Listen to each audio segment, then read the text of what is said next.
I get heebie-jeebies when anyone ever does this because there's no Okay. point. This is meaningless, you know.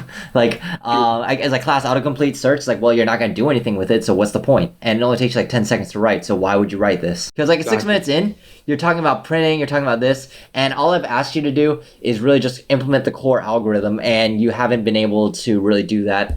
And so I have to throw like examples at you, like with sans space. And so you can already begin to see how this doesn't really look that good at the very beginning.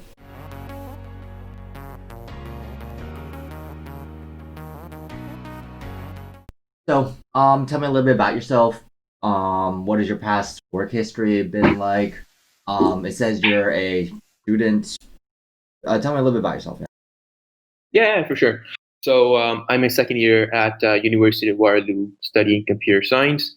Mhm. Um, just a little bit about my work experience. Before I started off university, I did an internship as a software engineer at a stock trading company.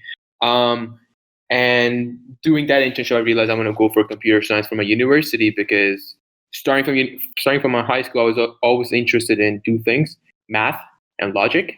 And computer science seemed to be the most interesting way to apply both these things. So moving on from after I was done first year in my university, I still wanted to kind of explore other roles. So I worked as a QA analyst. However, working there, I realized I'm much more drawn towards software engineering. So, however, I still did not want to specialize. So the best way was to work in a small company, and that's how I came across working as a software engineer at Providius. And there I was involved in multiple projects from front end to back end to deployment of applications. Um, and that's pretty much it so far. I see. So you notice that here that you have a few projects mostly revolving around trading. Tell me a little bit more about that. Yeah, sure. So let me tell you about one of the projects that I worked on. Let's pick on market anomaly detector. So what the market anomaly detector project would do is first I set up a bunch of stocks, let's say Tesla, Microsoft, Google, etc., and it was set up on Google Sheets, and it would have real time change in their stock prices while the market was open, would be open, and what the Python software would be doing is whenever there would be a significant change in the price of a particular stock, what it would do is automatically generate an email for the client or for the person who holds the stock, Mhm. uh, like me. And in the email, it would make like a grid and have all the details for the stock that has changed drastically. It would attach top three news from Google News, and like it would lay out the news in the way that it would give off the link, the heading, the date, some key important things about the top news for the stock that the client needs. Um, and then and it would just kind of have like a really templated email. So I use like Jinja to kind of to make the email aesthetically better, and then it would send off to the person. Does that make sense? Yeah, it's just basically a real time stock alert. Yeah, yeah. Okay. But I get it was much more modified to what I kind of needed, like news and all. But basically, yeah. Okay. And then just to really quickly, your previous internship experience, you said they're mostly around QA or No, it was first was QA, second and well, last intern was software engineer, and before I started up university was a software engineer too. okay. So these are mostly Hmm. just looks like just CI/CD sort of deals. What do you mean? Continuous integration. Or the are these just applications? In software engineering? Yeah. Like your last two, and so for instance, I see you say build data pipelines to extract and analyze data using Python and regex, allowing insiders to make trades. Hmm. So these are just really Hmm. analytic tools. Is that right? Yeah, so there, when I was working there in the stock trading company, Mhm. I was basically building a data pipeline in the sense that I was scraping up data from Twitter and some other websites that traders used to use and in Pakistan. Mhm. Um, and for that, it was all the data was kind of put on the dashboard that they had for the traders there, and then it would help the traders make the right decisions that they needed. Do you want me to go more into detail about my last No need. internship? No need. Gotcha. Okay. So yeah, let's move on to the technical portion. I'm going to send you the Google Doc link. So the prompt is there. So I want you to design Google Autocomplete. So you're familiar with what that is, right? Yeah, Okay. kind of like auto completing, right? Sentence. Okay. Yeah, so like when you go type something in the search bar, there'll be a drop-down list of words or phrases that are recommended. And what I want you to do is to be able to design this. Okay. Interesting. So how do we go about designing that?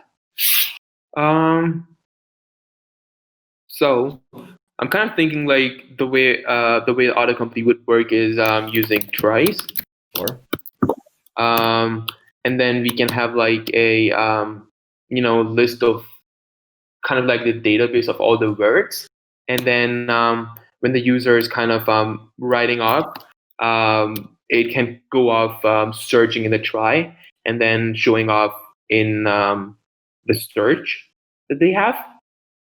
Um, so I'm kind of thinking like, how do I go about making it? What is specifically needed though? Can you get it? What I mean? what do you mean what is specifically needed? Like, I'm kind of thinking like, do you want me to use Python, C++, Doesn't or matter the programming language. What I want you to do is be able to first construct the algorithm. uh, and do I have any database of words available to me or any try made already? Sorry, repeat that. Yeah, you can Do I have assume. Oh, you any? can assume you have the database of words. Yeah, you can assume that. So just let's first start up by constructing the core algorithm. Okay, and do I have the try made already for it? Your job is to well, you can say that. Let's just design the algorithm first. Okay, so okay, um, class autocomplete. Okay, so what we can have like here is a try in here, and we can have like a try. And what this does is search something, and what okay when we can have like a function which is triggered first. I'm thinking, um, so I'm thinking like let's just first kind of plan first. I'm thinking like when the client is writing something, we need to first trigger an event, and from there on, whenever whenever the client kind of keeps on writing another thing, it keeps on calling the try search function. Does that make sense? Yeah. Okay. Um, however, searching again and again from the try would kind of be okay. We can have like its saved node from there. Okay, so we can have like a event function to kick off the search, and then after this, whenever um, the let's say function 2 keeps on looking up in the try, Mhm. and show printing, let's say, and printing all the words, let's say through function 3 to traverse from there on. Does that make sense? So whenever a client writes anything, function two keeps looking up in the try and printing all the words through function 3. What is function 2 and function 3? Yeah, so what happens is function 2 kind of keeps on the node of the last word. So for example, hello, so with the O node, the function 2 would be keeping hold of the O node. And what the function 3 does is traverse it through the whole try after the O node to print all the possible words in the end. So let's clear something up. Is your try holding strings, characters? What is your try made of? Yeah. Our tries would be holding words, characters. Okay. So this is how it's able to kind of keep on changing the possibilities with every change in character that the client writes. Does that make sense? Okay. So then if I gave you an example of sand, or let's say sand. So then what would you imagine would be you're saying that you would be able to give me a list, you would be able to suggest words, or how exactly would that work? So I'm kind of thinking like suggesting words. So what this does is when you write n, so function 3 is called. Mm-hmm.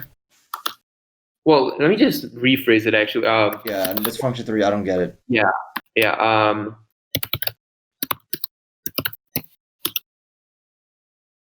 Okay, so print all is called.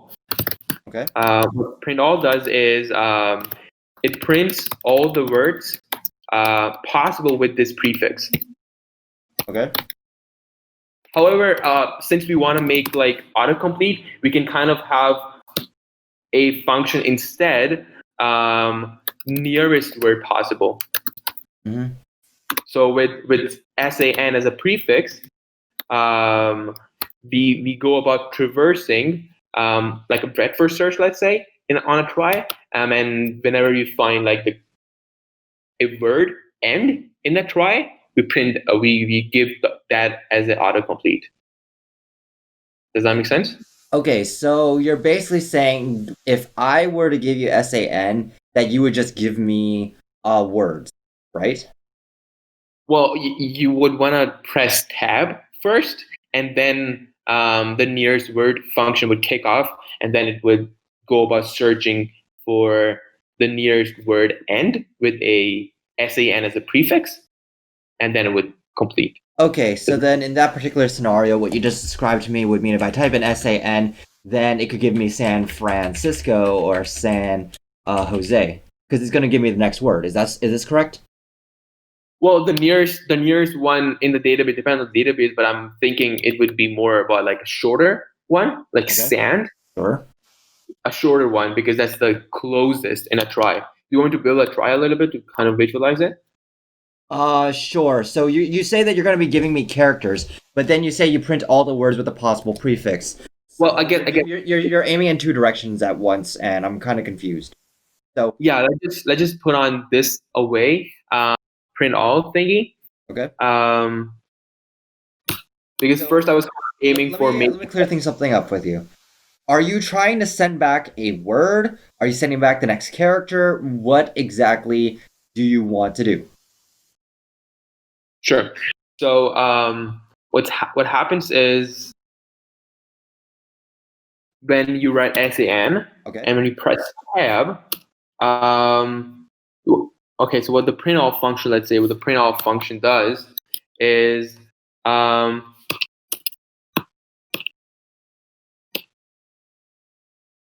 it goes on a breadth first search and then finds a node which is the nearest.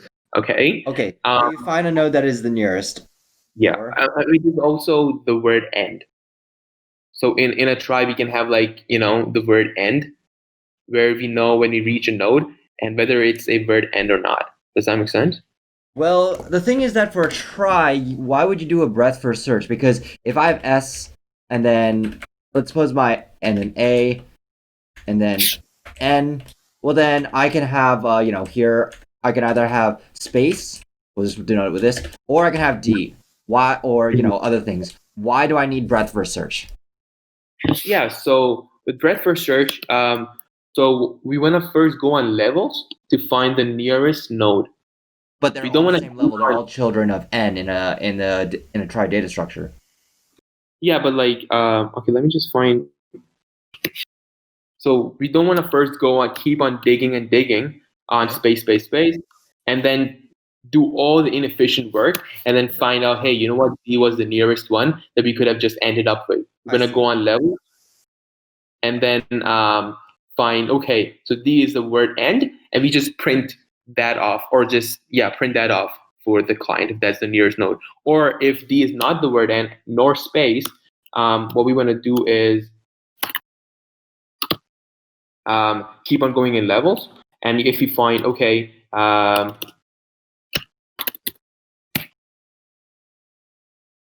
okay, S is a word end here. Okay.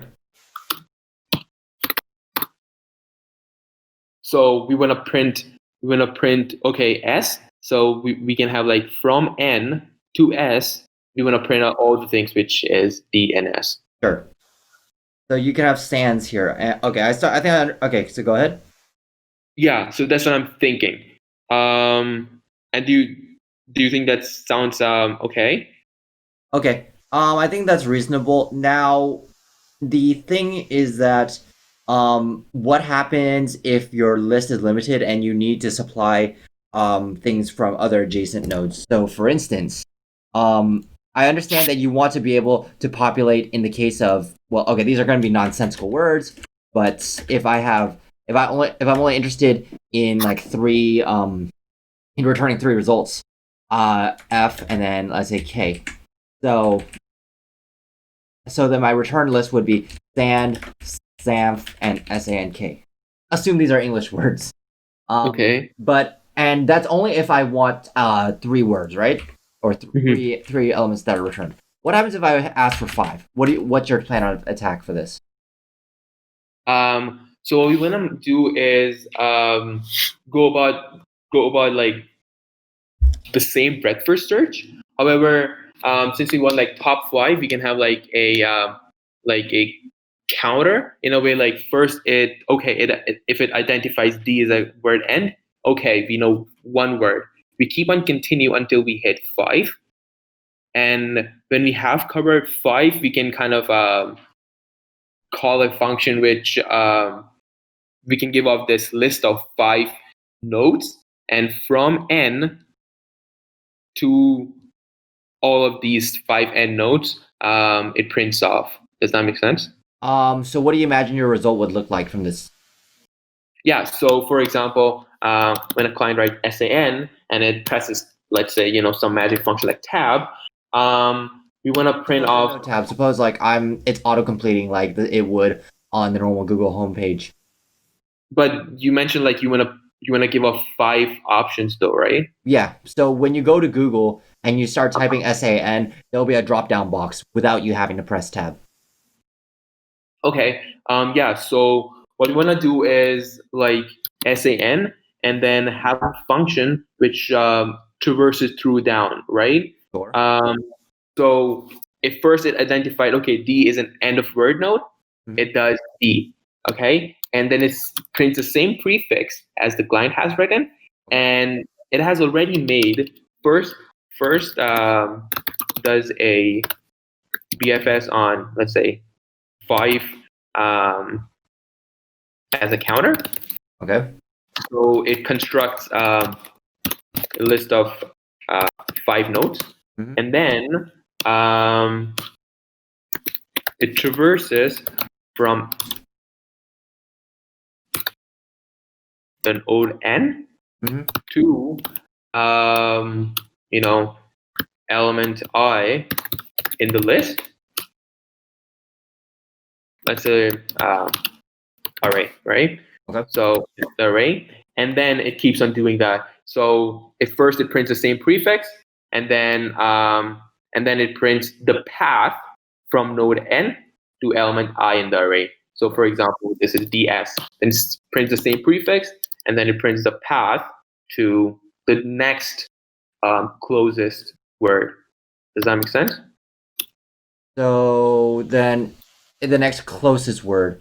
So then that means that if I were to add something in PD and that said Q, so then you would have SANDQ. If that's a word. Suppose if that's a word, I let's say I add that in here underneath node D. Is that going? And is this what you want to? Is this correct? so do we mean also that on the level of D, there's only one word that we could identify? Well, this is your try data structure, right? So all these should technically be words. No. So what I mean is like, if we are able to find, let's say, all of this A, B, and C, and if this is all 5 words, it wouldn't go down. Okay. It would finish up and okay, it has found 5 nodes, and it would just terminate. Sure. It has populated the list. Okay, that's fine. In your particular example, that's fine. But then what happens if I only have 3 in this level? What do we do then? This is the question I'm asking.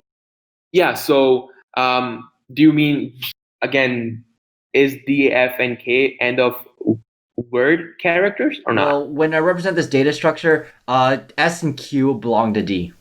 So there's other characters underneath D.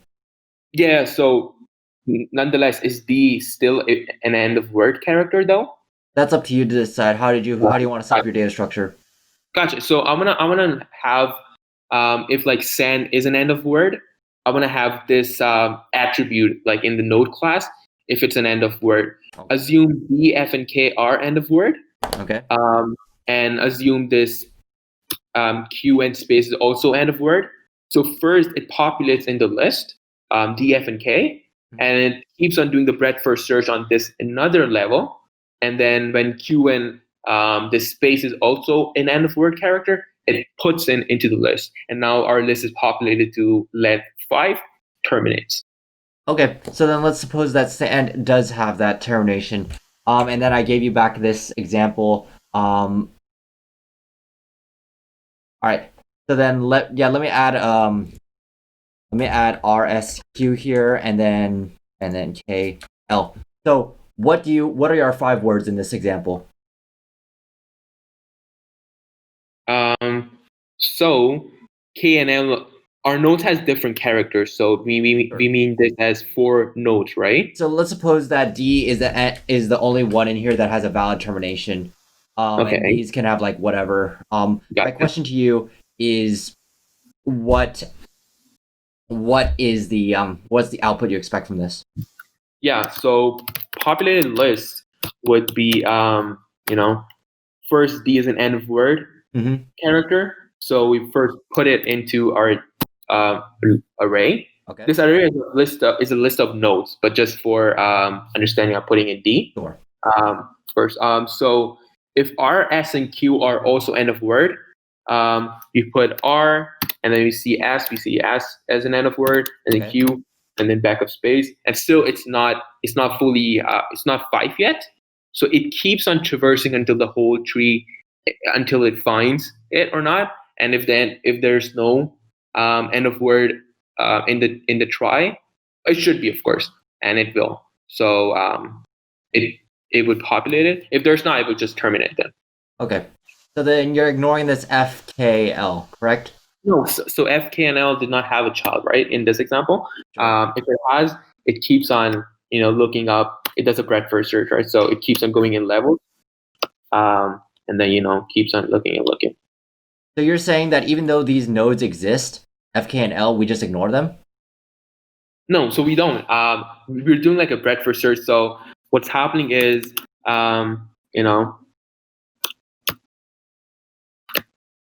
it first it checks out DFKL and this space, and it did not have a end of word character, so it goes on this another level.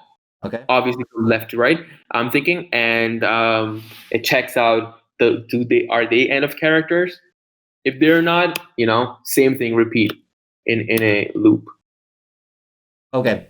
So then how do you prioritize which one to use? Which one to use? Mm-hmm. So for Um, instance, let's say that FK let's say even though D has a terminating character is terminating as well. Let's say mhm. that F and K aren't, but they still have some children. How do you prioritize between F and K? And how do you prioritize D, F, K? Yeah. So first, D is taken as an end of character because it is, Sure. and F and K is not, right? You said? Yeah, let's suppose F and K are not necessarily end of character. What do you do then? Gotcha. So obviously the above levels are given more priority because they signify closer distance. So D is closest to N, right? Mm-hmm. So D is given more priority. However, I'm thinking like we're traversing from left to right Okay. on levels.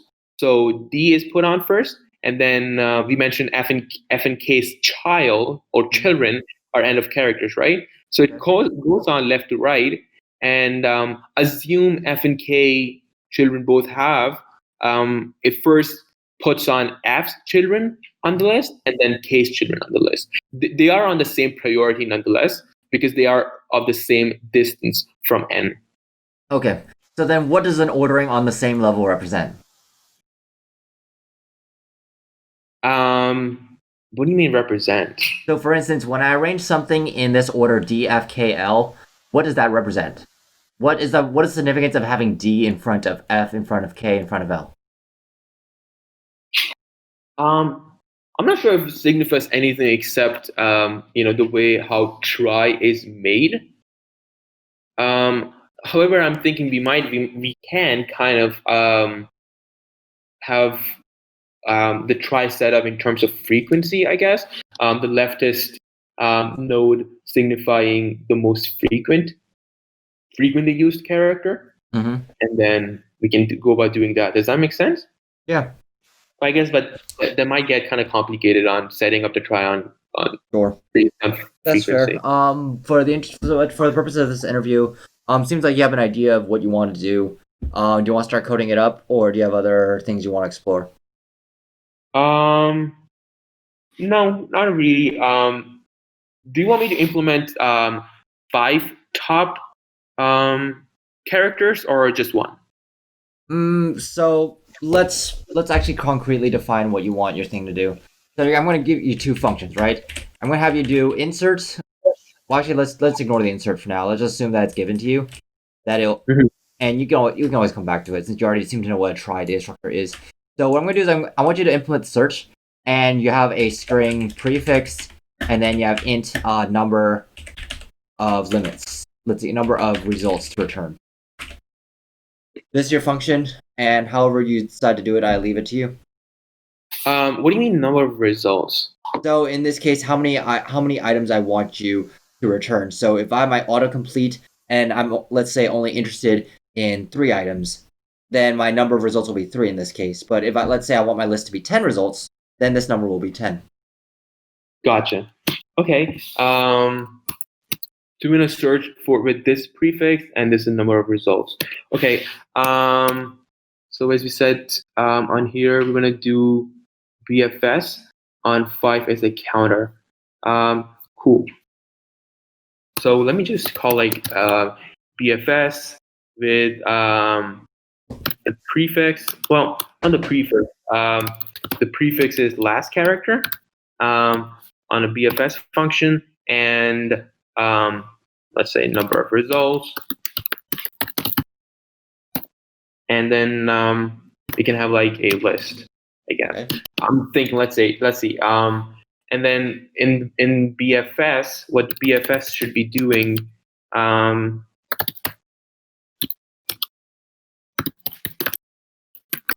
is the last character, and this is the number, um, and this is list.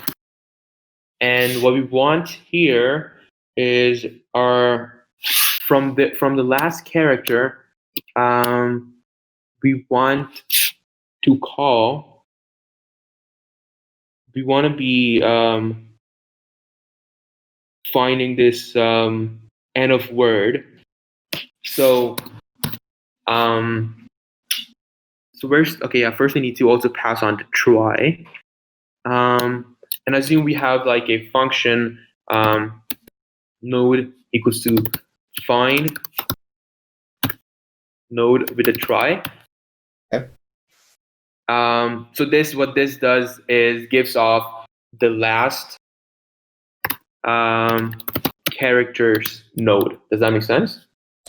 So you're gonna find the node of the last character. So I'm not a Python programmer. So if I gave you SAN, would this just give me the node at n?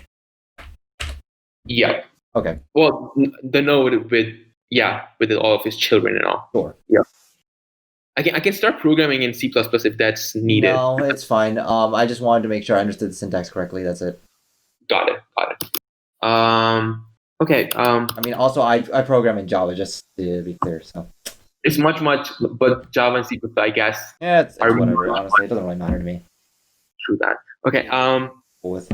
Okay. Got it. So now we have a node. Okay. And then we also want to pass on the node here. And what we want to do is find. We can have like first. Also, we want to have set up a. Well, no. Okay. You want to set up a queue, obviously. So let's say Q is equals to node, and then something, and we're going to have this conditional while Q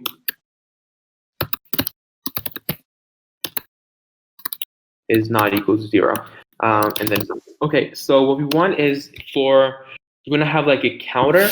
Okay, we want to populate the list, right? As you mentioned. So that's our result. Let's mention it as a result. And after a loop, we want to be able to return a result, right? Hopefully, it's populated till 5. If not, whatever. And then and also in our while loop, we want to have a condition while length of q is not equal to 0. And length of result is not equals to total. Okay. And list. What is our list here? Okay, so here apparently we don't need a list here.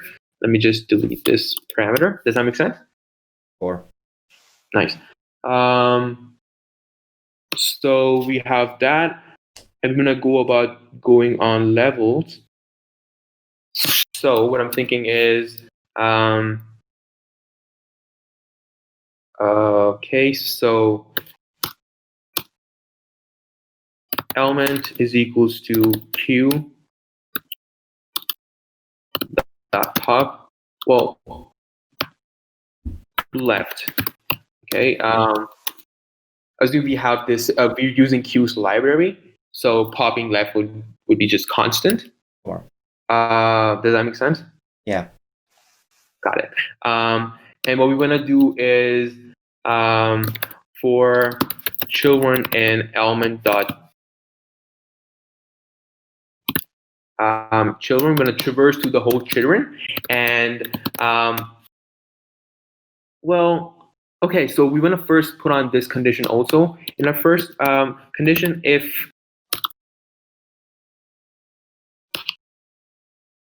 element is a child, so if element dot word equal true, so this is like the attribute in the try, which signifies if it's a word or not. Then result dot append element, and then if child, and in our loop here for child and element dot children, we just append it. So q dot append. Well, I mean in q. Yeah, that's the word. In q child, and this is like dq, just to make it proper. Q dot in q child, and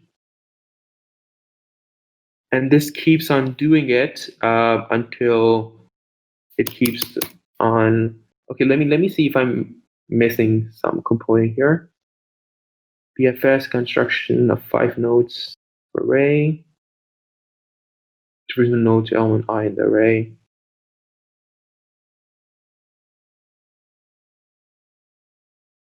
Okay, cool. So that makes sense. Do you think I'm missing anything? Yeah, there's a bug. Okay. Um, Actually, wait, hang on. Hang on, let me see if I'm reading that right.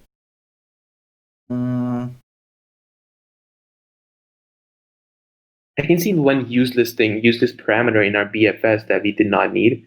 I just Okay. put it up. Which is last character. We did not need it.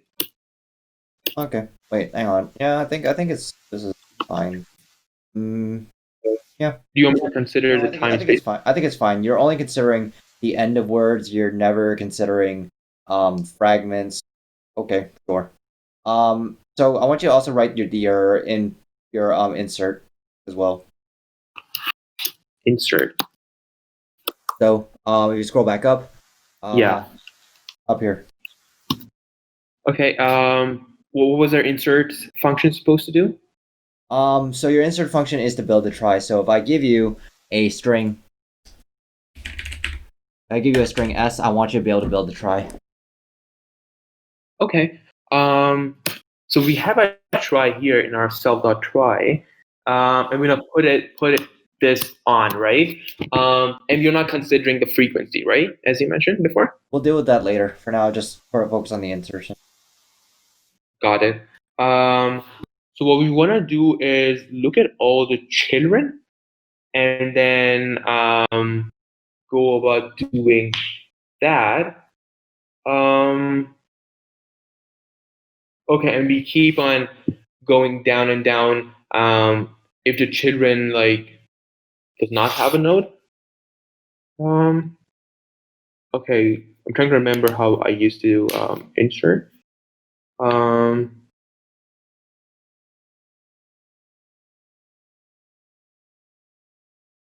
okay.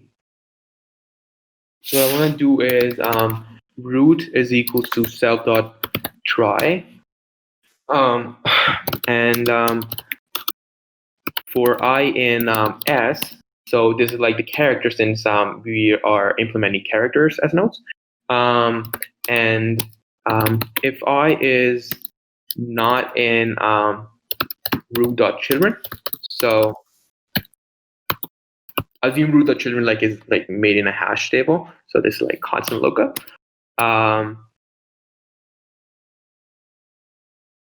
If I is not, I'm gonna first look if I is not in the children, and if that's the case, you're gonna put it on, right? So it'd be like node dot children I is equals to node I. Else, if it is not a child, so if it's not a child, I want to if it no, if it is a child, we don't need to put it on, and we just need to continue traversing. And what we do is root. Okay, so is equals to node dot children I.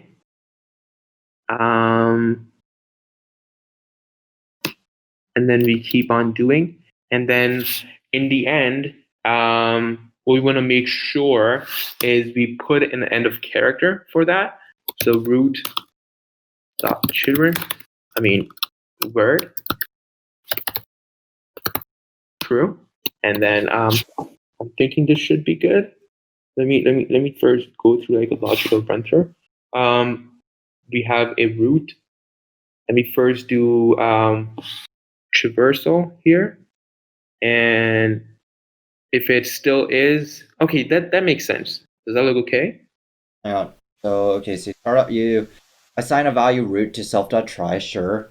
For I and s, if I is not in root.children, okay. Put this on. Then you create a. Oh, I see. Okay, it's a hash, right? Okay. And then Yes, we're basically traversing the whole yeah, try. I see what you're doing here. And then root. I see. Okay. And then you terminate with a word through. Yeah, And then because yep, that's fine. That's fine. Okay. got it. So then you have your insert here. You do have a small issue though. In the insert function. So yeah, you can you catch it first? Yeah, sure. So okay, so in our search, let me just go through like if I'm missing anything that was needed in the search. Wait, hang on. Let's Give see. me 1 second. If I. Oh wait, no, you're fine. You're fine actually. My bad. Okay, Hmm. okay, got it. Okay.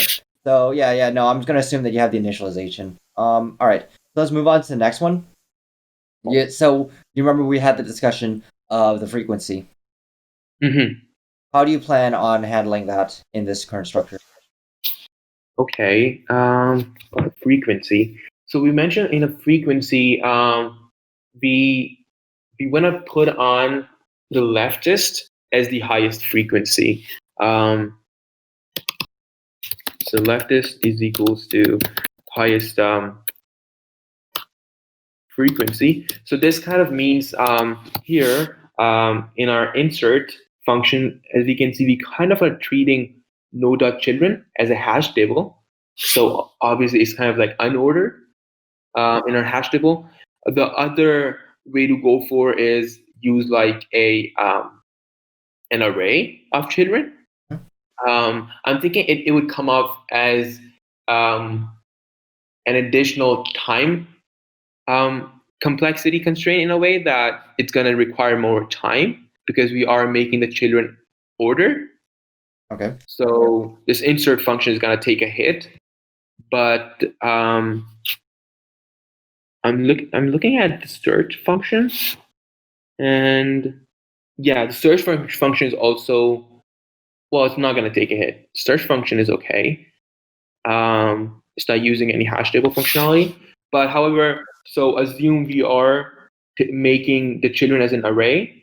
Um, what we want to do is then um, always change the children's array with the new node, right? Well, the new node would always have frequency as, yeah. When we are inserting the string as, do we have the frequency along with it? So no. So assume that we use the inserts to really just build out the initial try, and then you have your search. Using this, what do you think is the most reasonable way of updating frequencies? Hmm. Right. That's interesting. So updating frequency in that way, um, I'm thinking we can just make like children as heaps. So in that way, it can always adjust according to itself with the frequency. Mhm. Um, and a max heap, which can give off the maximum child when we are trying to traverse through. Okay. Um, and that makes sense. Yeah. You want me to kind of discuss more about it? Sure. So you're gonna turn all your children into heaps. So then, Hmm. what is your update? What does your update look like? Why don't you code it up? Yeah. So the children is a heap. So here, instead of, can you see the highlight here? Hang on. Uh, Your highlight. Okay, I see. I see. So you're doing it inside of insert. yeah. So children is a heap, right? Know that children is a heap. Okay. Um,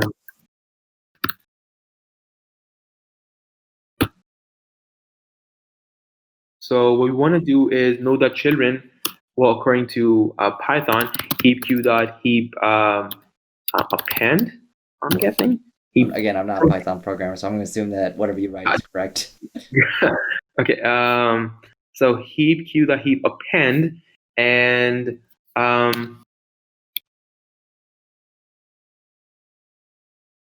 we want to have like a tuple, and frequency. When you're building it, it's going to be 0, and then a node I, and then when we do like a search here, we wanna since we are putting it as frequency, do you want me to increase the frequencies every time we do a search? Sure. That sounds reasonable. Reasonable? Yeah, sure. Why not? So here, when we do append here, can you see the highlight here? Yep. So when we do append, we want to also do an addition. So frequencies plus equals to 1. And this way, what happens is, well, wait. Element.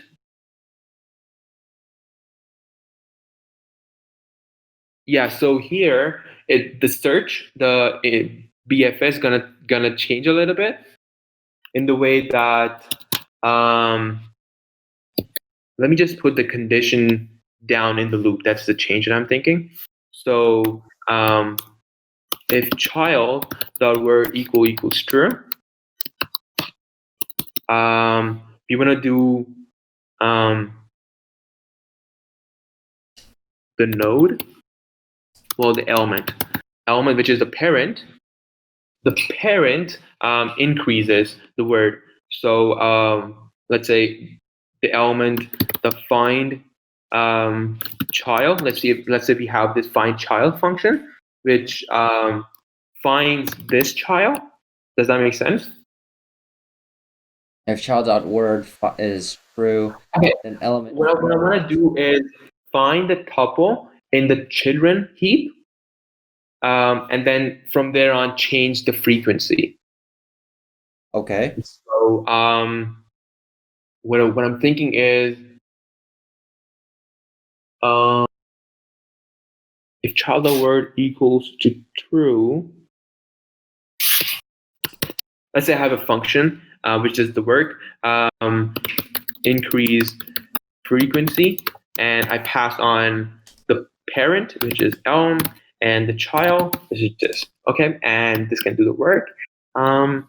And what this does is res.append. I'm just basically copying this thing here. Element, and that's it. Okay. So we took care of this. So let's just I'm putting an increased frequency in a halt for 2 seconds.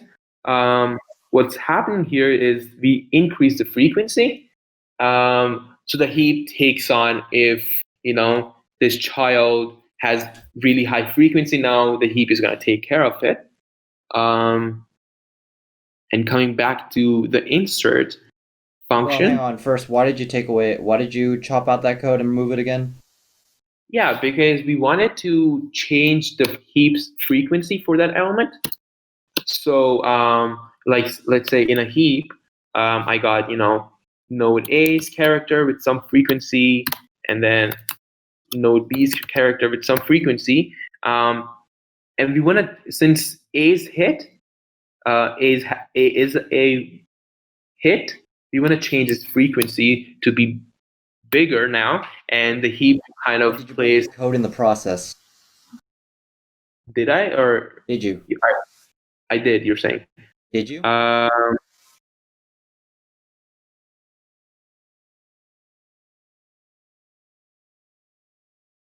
No, I don't think so. Because I simply shifted the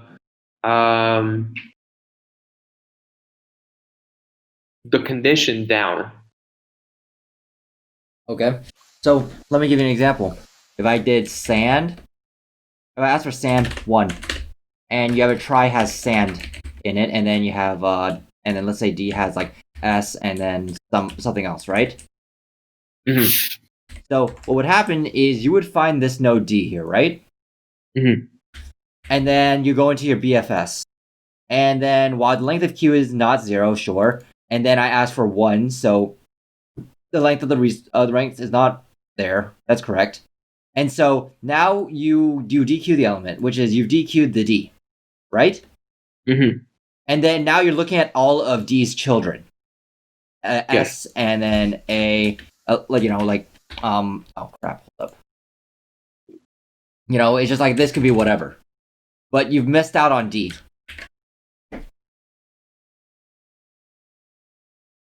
Is sand a valid word?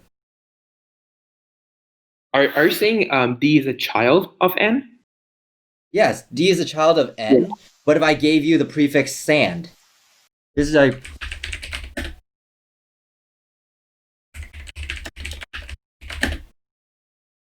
what do you think? Would you not want to have sand as a return result? Yeah, we do.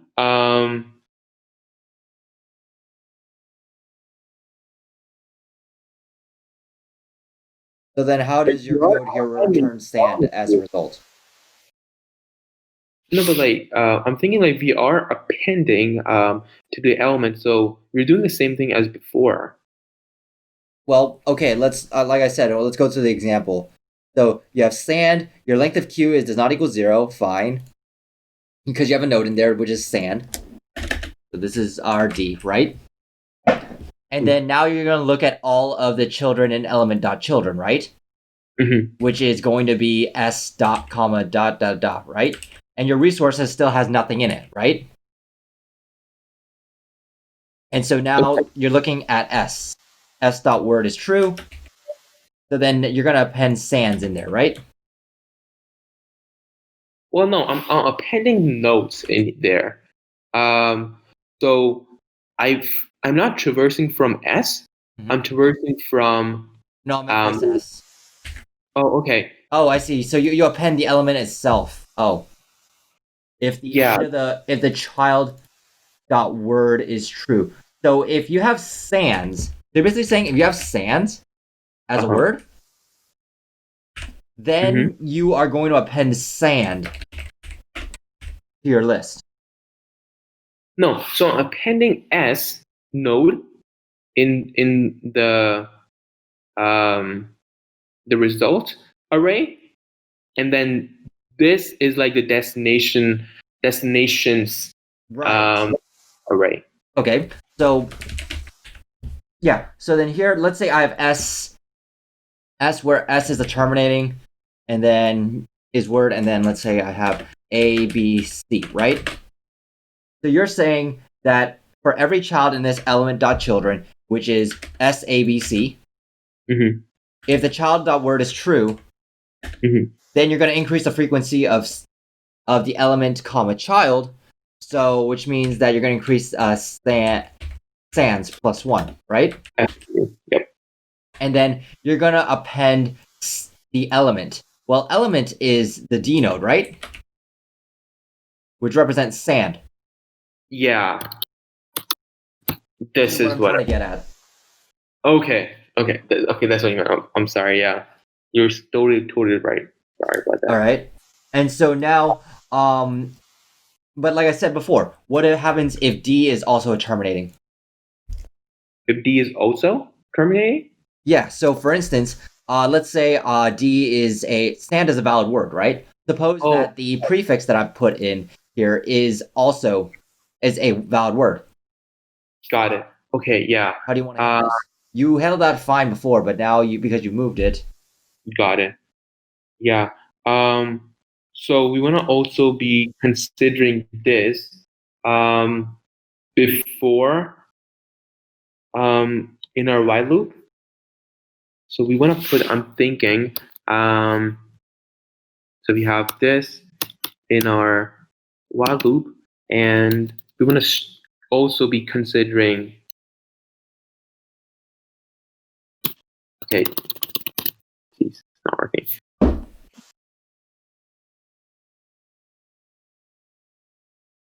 Okay, so I'm thinking we should be considering node. If node.word is true, we increase and we append it. So I'm thinking we are gonna have to put on this condition Okay. here, and then this. We can have like a function to kind of avoid repetition, but just for the sake um, of clarity, I'm not making a function. Do you want me to make a function instead? No, it's fine. I get the idea.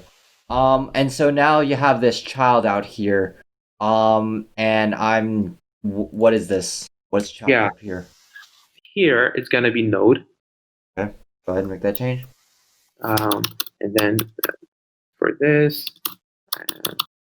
there is no child. This is node. Okay. Oh, and there anything element? Well, so the parent. Okay, yeah. So assume we have node.parent as an attribute. So this is like the parent I want to pass on. Okay. And the parent is going to change this node frequency, and we're going to append this child. Does that make sense? Sure. Okay. I think that's fine. All right. What's your time space? What's your time space complexity for this? For the BFS function, for the search function. Well, yeah. Let's do both. The the BFS function. Search. Why not? Yeah, like search entirely. Let's do it. Okay. So for the search function, first you're finding a node with a particular prefix. So for finding node, it's gonna take like the prefix's length and its time complexity plus the BFS time complexity. And time for BFS, I'm thinking, is equals to. So what it's doing is, at worst case, it's gonna traverse the whole tree, and traversing the whole tree is gonna be like, it's gonna take in all of the nodes, and the number of iterations would be the number of nodes in the try. Does that make sense? Okay. So this is like total nodes complexity. Plus, we're also calling this increased frequency, but this is not okay. What? So the increased frequency, it is going to be going through the whole element, all of the elements in the heap of the children of that parent node to find that tuple and increase the frequency. So like if child.word is a children is a child is a word, increased frequency is called, and this is O of n, or children. So it goes on, it looks at all the children, and in worst case, child.word is true, and then total nodes multiplied by that node's child. And in worst case, that's, the children are all of the nodes, I'm thinking. Well, yeah, so in worst case, the total children is equals to total nodes. Does that make sense? Well, So you're saying that your runtime is order total nodes? I'm trying to figure out What's the runtime for balancing a heap? for balancing a heap. It's Because every single time you increase the frequency, you need to rebalance your heap, right? yeah. It's log n. Well, you're increasing the frequency, so that's the equivalent of changing a value and insert it. Yeah. But I'm trying to think. Like increased frequency, what it does is traverses through the heap, I'm thinking, and then finds that particular tuple and then changes the frequency in there. Okay. And doing that, it's gonna have to like go through all of the children. That's O of children. And in worst case, child aware is true for every element in the whole try. And that's that gives off like total nodes multiplied by that particular node's well, you know what? Maximum node children. That's, I guess, a better bound. Does that make sense? Okay. And then Shouldn't it just be the n log n of some kind? so the maximum children. So total nodes, let's say total nodes equals to n. So this gives us n, and I'm not. I'm thinking, how should we go about putting on a bound for the Because maximum? because you need to do order n in order to find the node, right? And then log n to balance it. Oh yeah, that's true. Okay, so total node children multiplied by log of node children. Okay. That makes sense. Well, we're coming up on like 55 minutes here. Do you have any questions for me? Do you want me to still put on the time complexity for insert quickly? Sure. Got it. So for insert, it traverses through the whole array, and then it just basically S time complexity, and it does heap to the heap append. That's log n for putting in.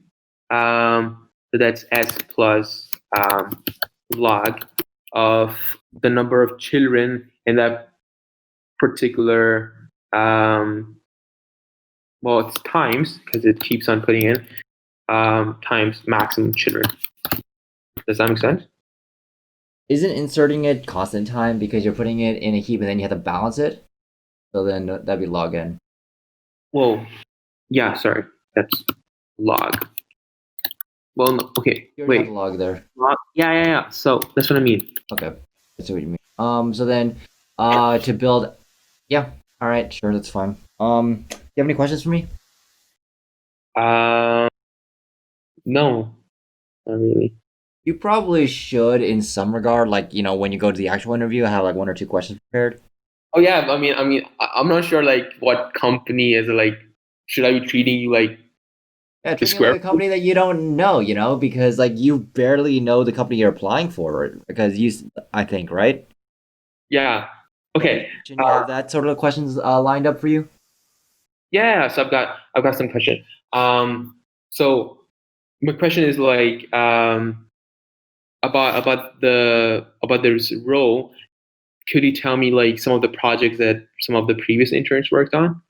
Yeah, sure. Again, I'm gonna talk as if like I'm actually Uh-huh. interviewer. Mhm. So sometimes we'll have you do projects that mostly are they will be consumer facing, but for the most part they tend to be portioned off from the app itself. So we will be giving you a project that you have 3 months to deliver from start to finish for a full quarter, and it will be up to you to really guide your own thinking, guide what you need. We will be there to help you every single step of the way, but for the most part, you will be given the specs of the project and be required to drive it. Interesting. And and for the project then, since I'm thinking it's going to be independent, kind of, is there any particular difficulties that you find for the candidates for the interns having? So do you mean the past, um, like you mean the difficulties that other interns have had? Hmm. Mm, I would say knowing when to ask for help, because Right. the projects that we work on are tend to be very big, and it already takes like a single developer already like almost 6 weeks to 2 months to just even wrap their head around, and so knowing when to ask help is very important. Interesting. That's interesting. And what do you think like some of the resources that interns should be using apart from asking and using their coworkers' knowledge? What are the Almost always it's resources? just coworkers knowledge. Because again, your time is only 3 months at a company.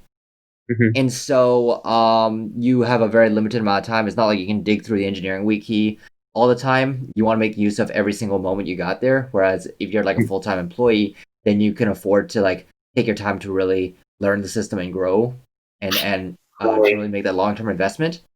But Mhm. really, I think as an intern, you really want to learn as much as you can about the engineering process and be able to successfully deliver a project to market. Right. So what do you think, like, since we're talking about like every moment um, in internship, what do you think an intern should be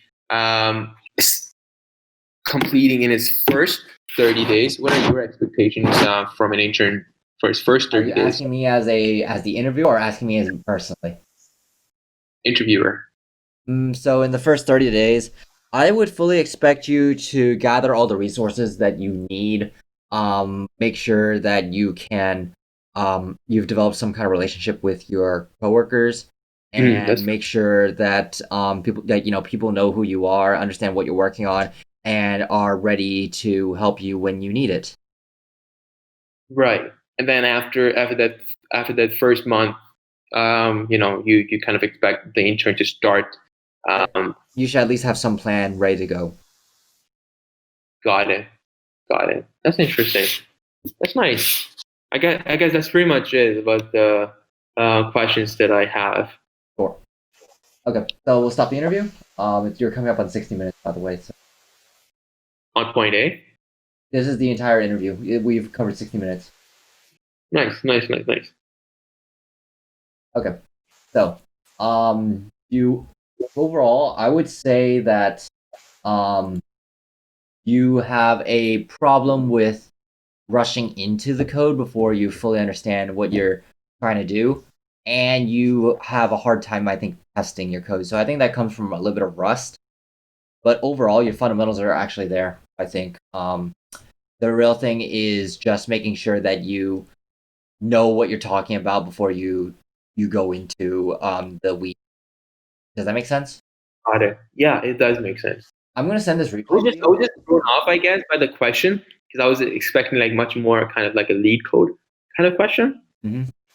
and I guess I shouldn't have been. I should have kept my kind of like uh, my my code. Like, okay, I okay. get So nerd. let's say this was a leak code question. Would you ever start off your code? In fact, here, let me stop. Let me show you like what you're doing. Let me share the recording. And we'll go over it. No, I would have actually. I usually do spend a lot of time in kind of like doing pseudocode and ask the interviewer, "Hey, should I start coding?" Um, since this was like a different question, I was pretty unsure what I'm doing, what I should be doing. And when you kind of like mentioned I should be implementing like the core of the algorithm, I just wanted to like set up a skeleton first and then start discussing my ideas. Right, but then you should still basically still just do the exact same thing, shouldn't you? That does make sense. Yeah. Like Yeah. just do this the pseudocode, just do all that shit. Because it's exactly the same. It's the exact same thing. I was also during the interview, I was also kind of getting scared that if I'm talking rubbish, because you are obviously quiet, like an interview should be, Mhm. um, and yeah, you were. I don't know. I just kind of got scared, like I'm talking rubbish and it's not correct in the sense Basically, that you would say, I'm me trying to be quiet is just me trying to follow. That's not necessarily good or bad. It doesn't. no, I don't know. You kind of seemed grumpy a little bit during the interview. It was like I had no idea what you were doing, so I almost had to force myself into it just to guide your thinking. Because and then it's like as you said, you didn't really know what you were doing, so I felt like I had to force it.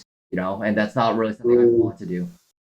Oh, true. Okay. Yeah, so Right. it's nothing to do with you. It's more like how it all happened. And don't worry, we'll talk about it later. So, let's actually take a look at what happened. So here, you're this is where I start to ask you the question, and then Like, look, it's 2 minutes in, and then you're immediately trying to define this code here. Yeah, I was kind of trying to just set up a skeleton, Mm-hmm. and then kind of that's why I went back, because I realized, okay, yeah, I don't wanna give up the um, wrong sense to the interviewer that I'm trying to code first. So that's then how I went up again and started to kind of explain you Mm-hmm. what I'm thinking. I see. Well, this thing is, I get heebie-jeebies when anyone ever does this. Because there's no Okay. point. This is meaningless, you know? Like, as a class autocomplete search, like, well, you're not going to do anything with it, so what's the point? And it only takes you like 10 seconds to write, so why would you write this? True. That's really it. Okay, so you're getting the requirements. That's fine. Definitely. It's like for me, I'll send you this replay, but if you listen to it, it was really hard to follow. Like you had this like function 2, function 3, and so I'm just like trying to focus in on this, and it's like, wait, I don't know what function 2 is. I don't know what function 3 is. True. Like, so when you look at this, can you understand what function 2 and function 3 is? No, it is hard. It is hard. Yeah. It's like if I sound grumpy, it's more like I'm just trying to focus in on like trying to follow your thinking.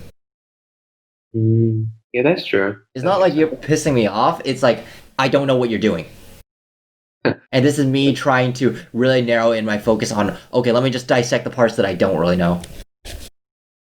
Got it. And I mean, yeah, don't get me wrong, that can piss some people off.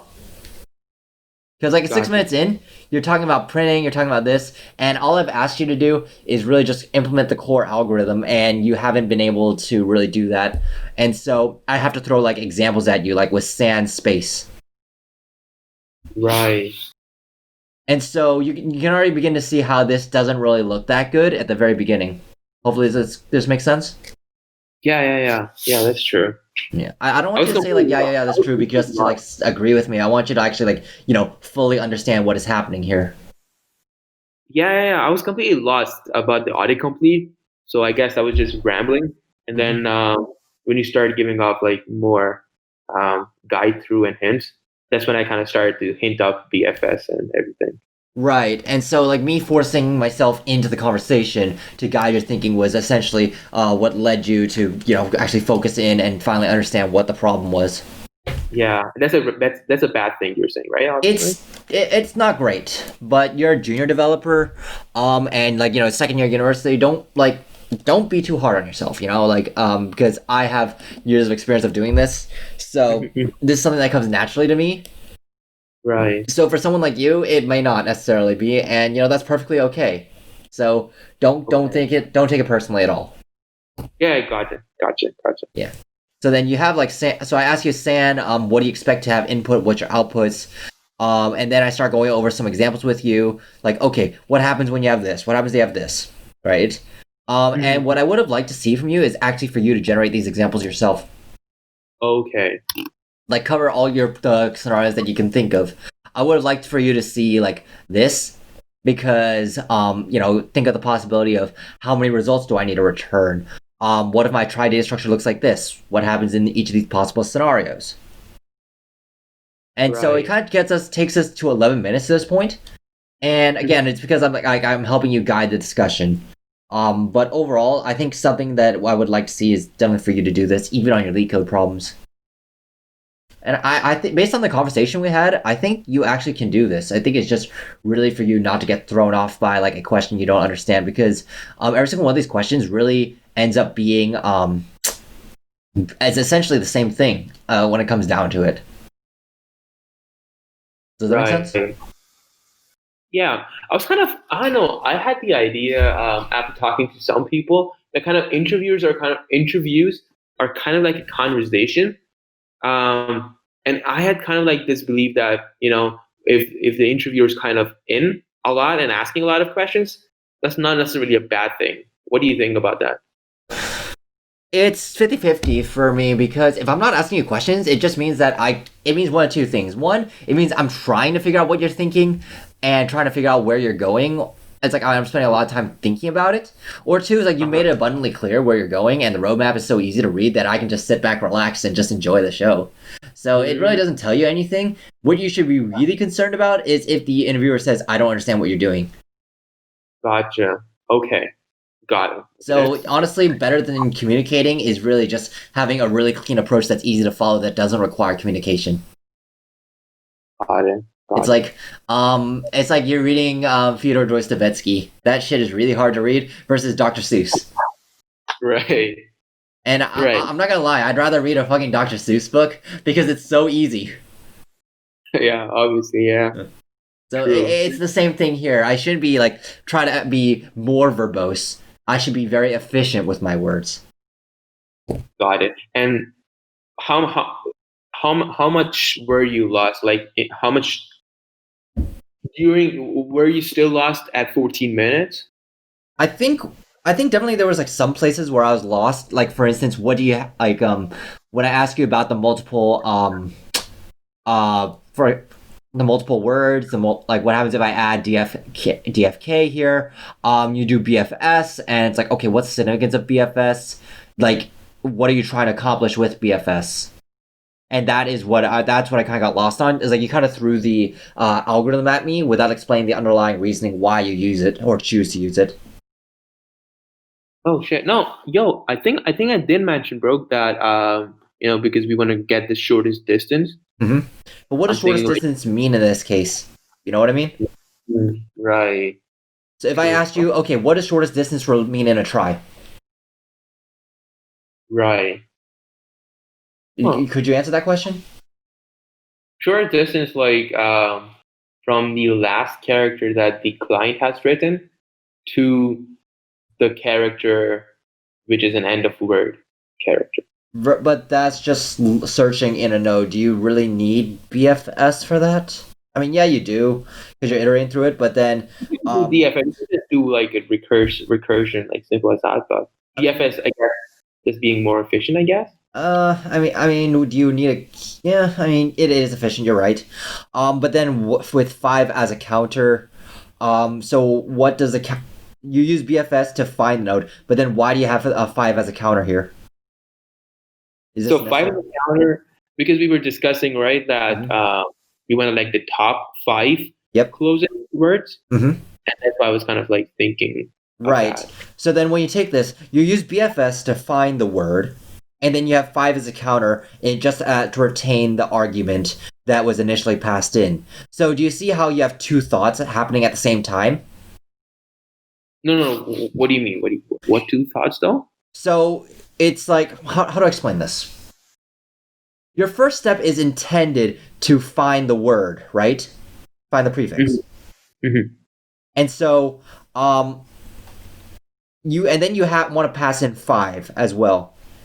So you want to carry over an argument of something that we're going to use later on while trying to find the word.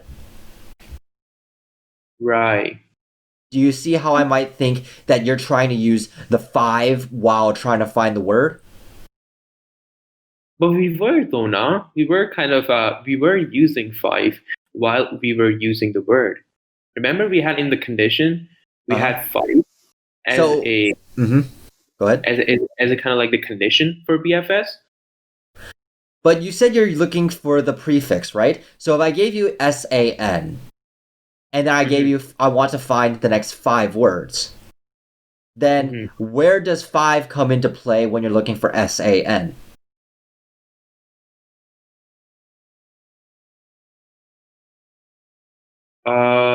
Five's like a counter, so it's like it decrements. I guess Right, I should have. we haven't looked for DS. We haven't looked for DS or DQ or any of the subsequent. We're only at this point we're looking up for the prefix, right? Right, And we're trying to find the node for that, right? right. So then where does five come in into finding that node? Interesting. Do you understand where the confusion might be? Yeah, yeah, yeah, yeah. It's like it's just a matter of sticking with one idea only. And Right, that's really what I'm trying to get at here. It's not necessarily wrong that you write this. It's just that it can throw the interviewer off. right. Should I be kind of like writing my notes on the doc in more like a bullet point form? You could, like, again, this is pseudocode. You're not necessarily married to any of the implementation just yet. You're still trying to, at this point, I was under the impression you're still trying to construct the idea. Right. Is that correct? Well, I after like some time, when I was kind of explaining about the BFS to you, Mhm. I had the idea. I thought like you were digging in just to test my understanding of what I was talking about. Um, but I guess for after like pretty early on in the interview when I mentioned BFS, Mhm. I knew what needed to be done. Right. But what I'm trying to get you to do is not think about it as does this candidate know what BFS is? What I'm trying to Mhm. do is get you to think, does this candidate know what BFS is used for? True, true, true. Do you understand like the difference? Yeah, that makes sense. Yeah, not just throwing around random like big words, I guess. Right. This is not like again, this is not a college exam where I'm just here to test like oh, do you understand what this idea is in the dictionary? What I'm really trying to test is do you understand why you're using it? Like what characteristics of this problem lend itself to you using BFS, or is there a specific reason that you want to use BFS? Right. Does True. this make sense?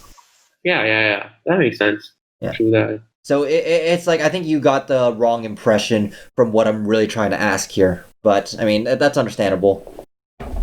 Gotcha. Makes sense. So okay. So then I asked to ask you, okay, what happens if I do this and so on and so forth? Da da da da.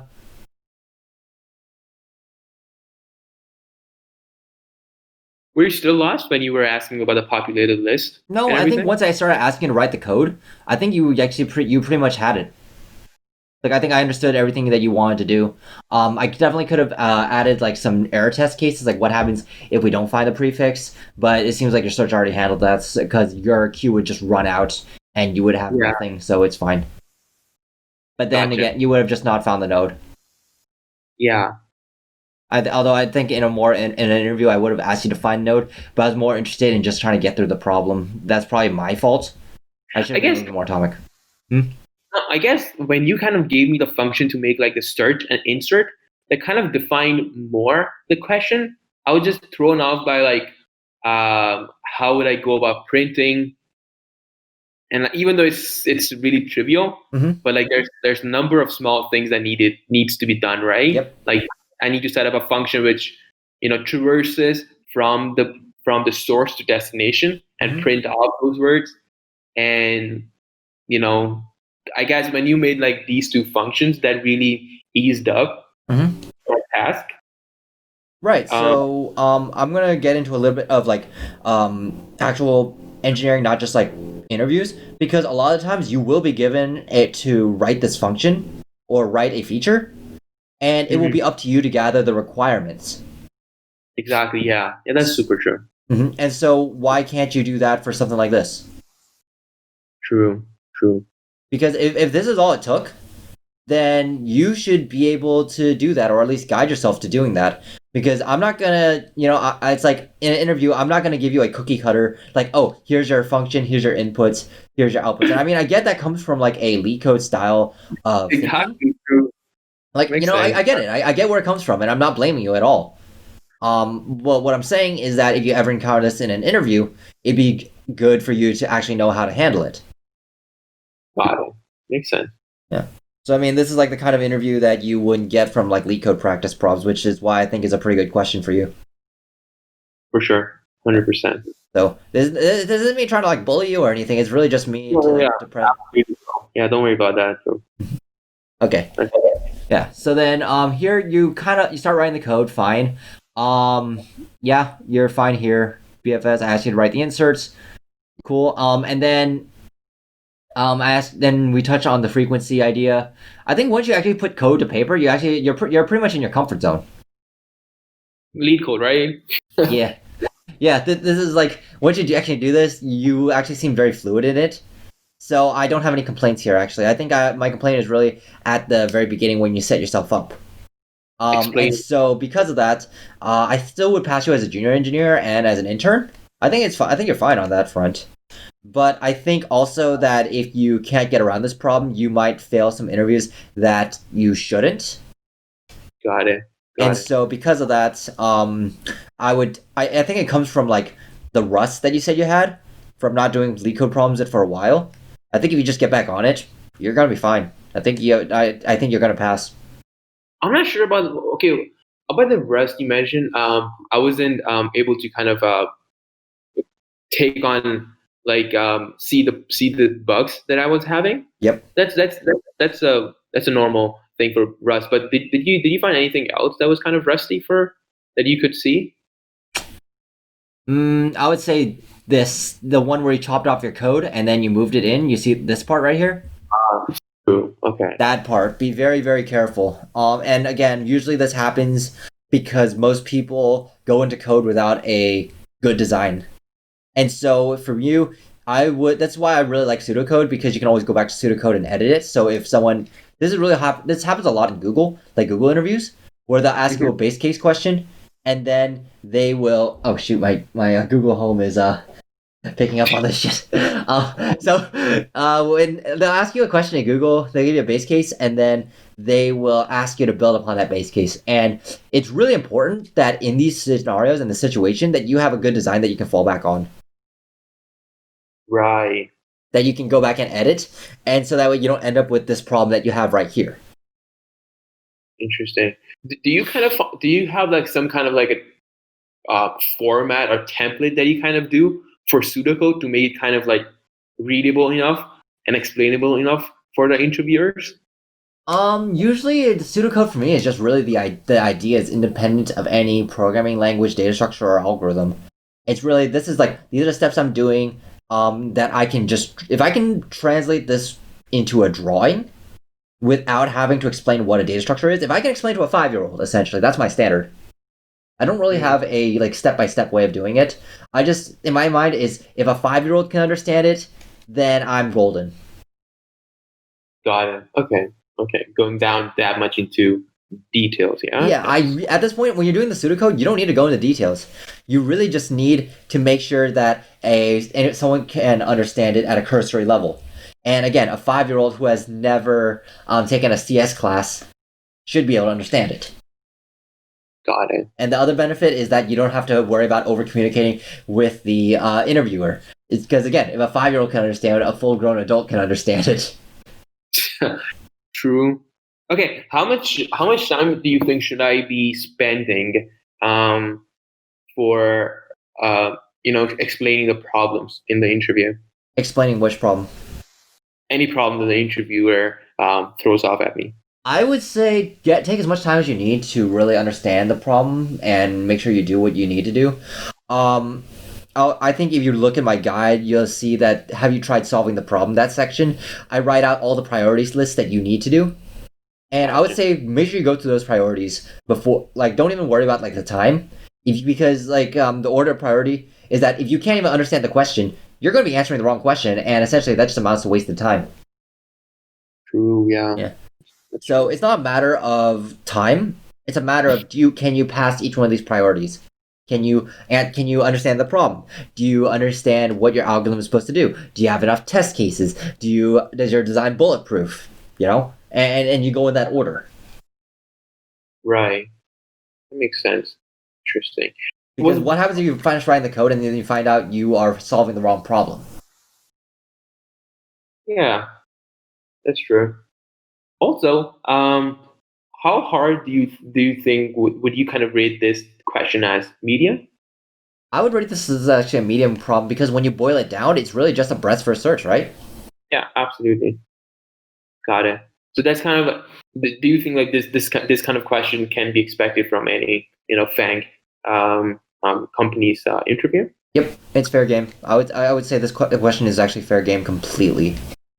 No, of course fair game, but like, is this kind of like too easy for the interviews at FANG in a way? That's what I'm trying to kind of get it. Oh, from my experience, this is actually pretty alright. This isn't too difficult. Got it. I would I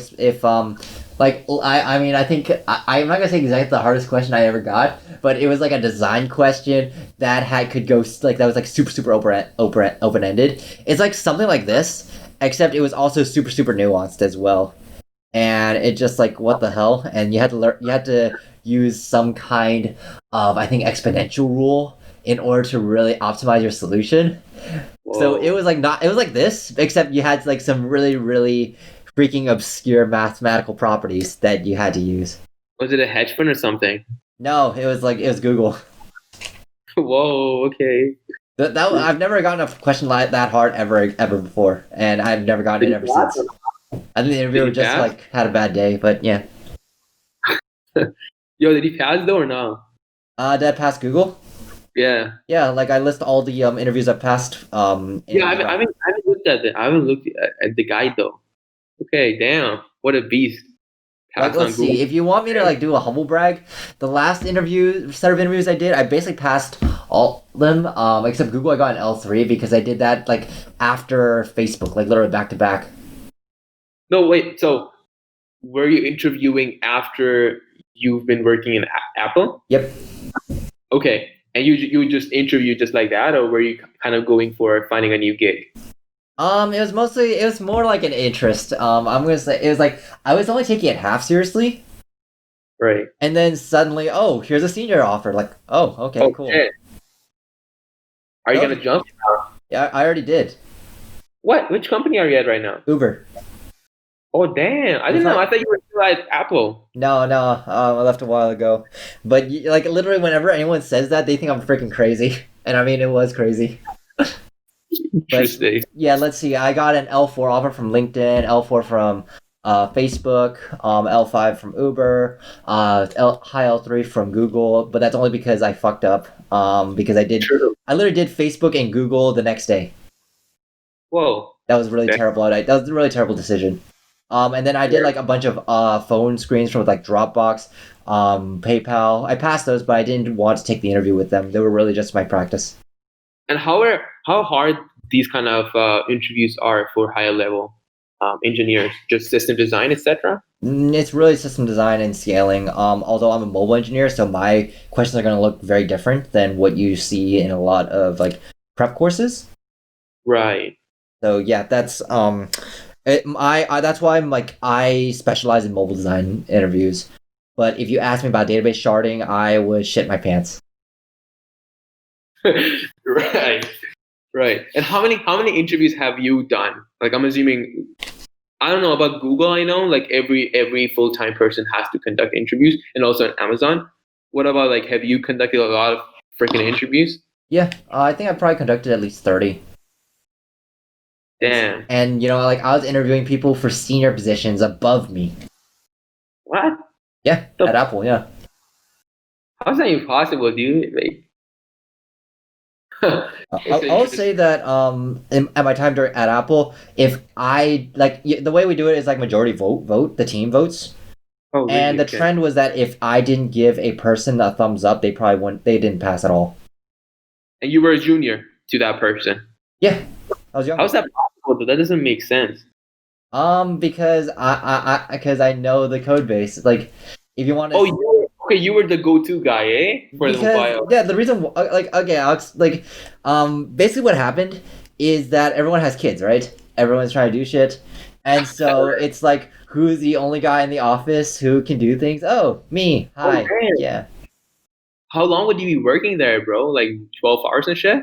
Yeah, 12-hour. Let's see. I did about 12-hour days, and then I also gave up like 2 Saturdays a month. Okay, so you were basically working there all the time, and that's why you were like the top dog there almost. I wouldn't say myself top dog actually. I would just say I knew the code base and where we were headed like pretty well. That I wouldn't rank myself. And I still think there's a lot of engineers there that were still really smart and were like they knew a lot more than I did. Mhm. So I don't really think of things that way. I just think of it as I'm okay. Interesting.